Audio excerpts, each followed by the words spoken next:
Michael Plumstead, and I want to work through a process with you through the following videos where I follow my health path since the time I first started getting painful legs and bones and joints and feet and had difficulty in walking without the help of some type of device like crutches or a wheelchair. And I feel that through all my research and trial and error and experimentation on myself, I have something to share for those who find themselves in the same situation as I do or did, and to help you through a process of not having to experiment like I did and go straight to the causes and the cause of the causes, and to move forward through a healthy, pain-free life. And so that's the purpose. This is the introduction, to introduce myself and perhaps the first aspect that I'd like to share with you. You know, when we get out of school and we start our careers in our 20s, we are full of bounce and happiness, and you know, we might have an injury because of a sporting injury or an accident, so forth, that causes pain. But generally we're out of pain, and we move forward. But from somewhere in our 30s and heading towards midlife, the health graph is destined to go down. So once you get to your mid-30s, then health starts causing issues based largely on, up until that time, the type of lifestyle you've led, and particularly the diet and the stress that you've been under. But once we reach somewhere in the early 60s, that's when most people, on average, statistically, people retire because of pain and disease and illnesses. And then the next 10 years is spent in pain and discomfort and treating diseases, some severe, some life-threatening, and eventually in the early 70s, statistically 72 or 73, we die, having had at least 10 years of total discomfort and pain. And if we had, my theory is that if we don't go through that 10 years of pain, or if we catch in the middle of it and we remedy it, we can then live many, many more decades ahead with our ability to tick off things on our bucket list, and possibly, like myself, even start a new career at the age of 70. So it's only because I love working and I love what I do, and so that's part of what I'm going to share with you as we move forward in this series of videos. So just to recap a little bit, I've been in pain. You know, I started off with gout in my mid-30s, I guess, and I started to recognize for the first time that I had bipolar. You know, because people with bipolar don't actually know that they have bipolar.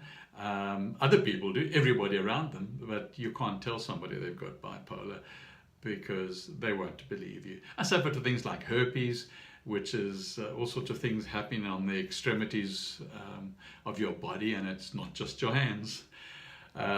Arthritis, diabetes has been the biggest challenge, and that's affected my pain in my legs, and I'll cover a lot of that as well, with regards to things like rheumatoid arthritis and neuropathy, and diabetic neuropathy as well, and as well as osteoporosis.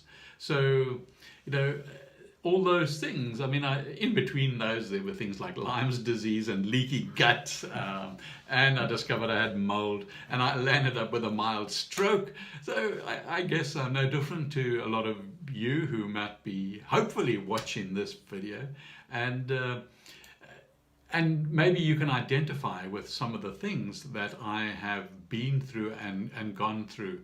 But with all the symptoms that I experienced, like in my leg joints and in my muscle with weaknesses, all of that still it boiled down to pain,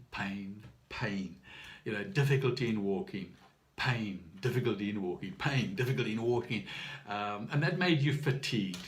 I get up in the morning and my muscles are fatigued and muscles are tired. I may or may not have had a good night's sleep, which is very important to have a good night's sleep. But it was really dreadful, and depression is part and parcel of it, because you think this is, you really want to go on.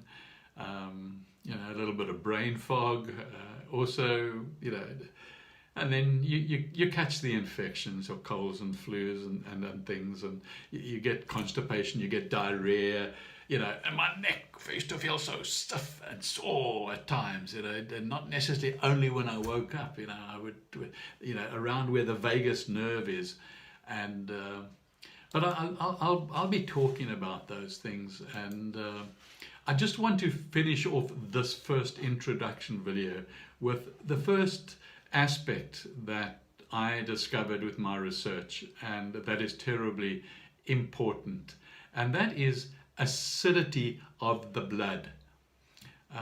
Acidity decreases the body's ability to absorb minerals and other nutrients. Okay, so it doesn't matter what you're taking to try and help it. The acidity in the blood just stops that absorption or decreases it immensely. So the acidity also decreases the energy levels in the cells themselves, and it also decreases the ability of the body to repair cells. And then, of course, as you know, we've got to regenerate cells all the time, every day, different parts of our body. And so that becomes a problem if your body's acidity is. And so you age much more quickly, and because your body can't renew themselves. Acidity also stops the detoxing of heavy metals in your body. And my goodness, I'll be talking about that as well. So between all those things and the fatigues and the illnesses and the pains and so forth, acidity is largely to blame.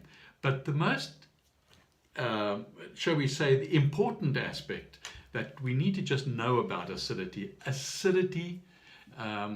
makes tumors like tumor cells like cancer thrive. Okay.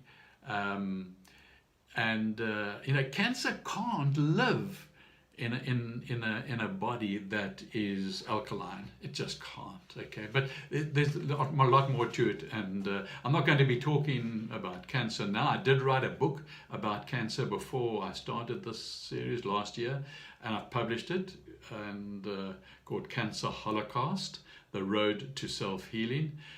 You can get a copy on my website, michaelplumstead.com, my first name, surname.com, and you can pick it up from there. So I'm going to pick up in the next video that acidity causes inflammation, and I'd like to stop there because inflammation in the blood is an enormous problem. So until I've made that, goodbye.